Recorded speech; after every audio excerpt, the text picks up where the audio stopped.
Hello friends, welcome back to 10th J study. आज की इस वीडियो में हम विलोपन विधि को सीखेंगे। तो यदि आपसे विलोपन विधि नहीं आती तो इस वीडियो में बने रहिए, आपसे 100% विलोपन विधि आने लगेगी। तो विलोपन विधि को सॉल्व करने के लिए हम प्रश्नावली 3.4 का क्वेश्चन नंबर 1 लेते हैं, जो कि बोलता है निम्न समीकरणों के युग्म को विलोपन विधि तथा प्रतिस्थापन विधि से हल कीजिए, कौन सी विधि अधिक उपयुक्त है। तो जिसमें फर्स्ट क्वेश्चन है x plus y is equal to 5 एक समीकरण दिया गया है और दूसरा समीकरण है 2x minus 3y is equal to 4। इन समीकरणों को विलोपन विधि से सॉल्व करने के लिए हम पहले इन समीकरणों का नाम दे देते हैं। तो हमने x plus y is equal to 5 को समीकरण नंबर 1 दिया है और दूसरा 2x minus 3y is equal to 4 को समीकरण नंबर 2 दिया है।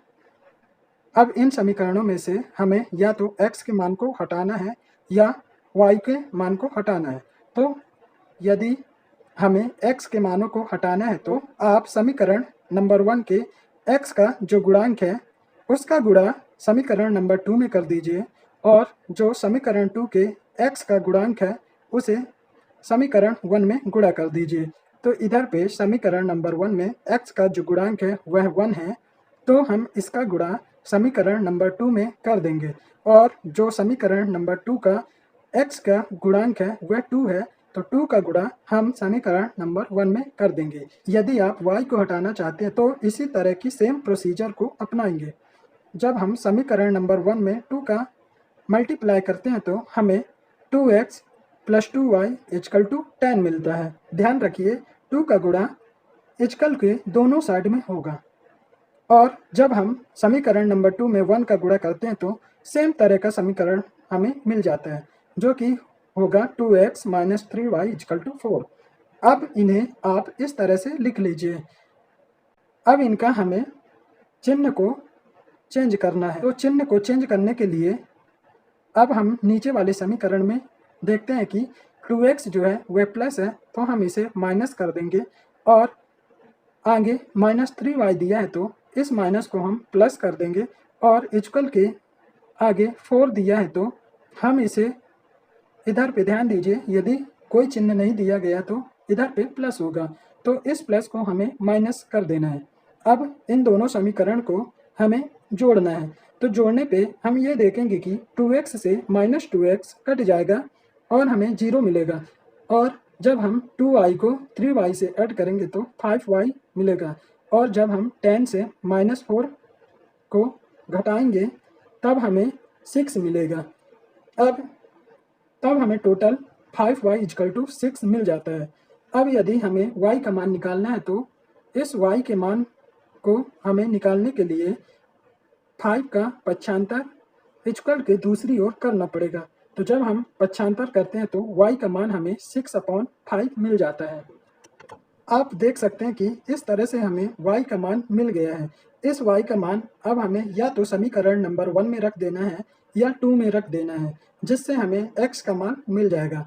तो यदि हम समीकरण नंबर 1 में y का मान रख दे तो हमें कुछ इस प्रकार से मिलेगा। तब हम पहले समीकरण नंबर 1 को लिख लेते हैं, जो कि है x plus y is equal to 5। अब जब हम इसमें y का मान 6/5 रखते हैं तो यह x प्लस 6/5 इजकल टू 5 हो जाएगा।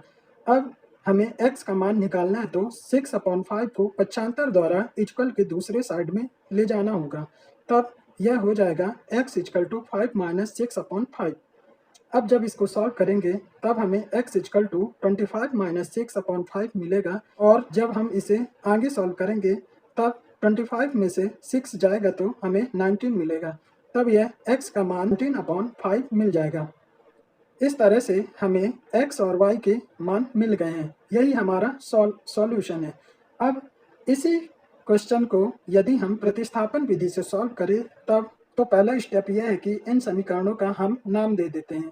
तो हमने x plus y is equal to 5 को समीकरण नंबर 1 दिया है और 2x minus 3y is equal to 4 को समीकरण नंबर 2 दिया है। अब हमें इन दोनों समीकरण में से किसी एक से या तो हम x का मान निकाल लें या y का मान निकाल लें। तो हम इन मानों को कुछ इस तरह से निकालेंगे। चलिए हम समीकरण 1 ले लेते हैं।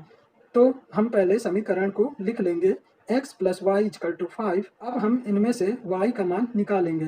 तो y का मान निकालने के लिए हमें x को पक्षांतर करके इजकल के दूसरी ओर ले जाना होगा। तब हम इसे इस प्रकार लिख देंगे y is equal to 5 minus x.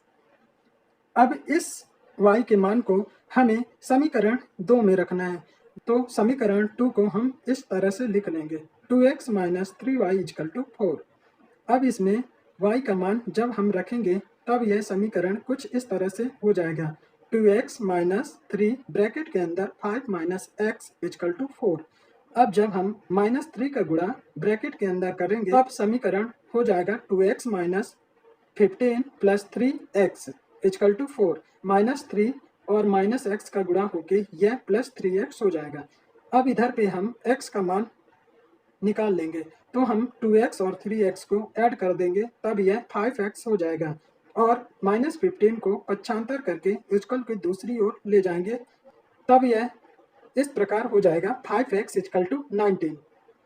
अब इस 5 को आप पक्षांतर कर दीजिए। तो पक्षांतर करने पे हमें x का मान 19/5 मिल जाएगा। अब इस x के मान को या तो आप समीकरण नंबर 1 में रख दीजिए या 2 में रख दीजिए तो हमें y का मान मिल जाएगा। चलिए हम समीकरण नंबर 1 में x का मान रख देते हैं। तो x का मान रखने के लिए हम पहले तो समीकरण को लिख लेते हैं जो कि है x plus y is equal to 5।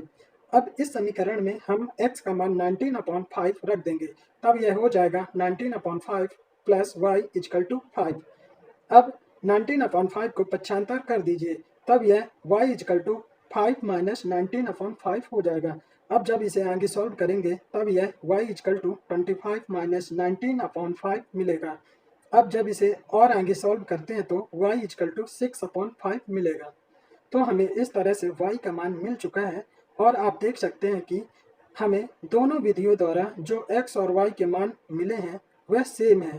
तो इस तरह से हम कह सकते हैं कि हमारे पास दोनों विधियां अवेलेबल हैं जिससे हम किन्हीं भी समीकरण युग्म को सॉल्व कर सकते हैं। इन दोनों विधियों में मुझे विलोपन विधि सबसे उपयुक्त लग रही है।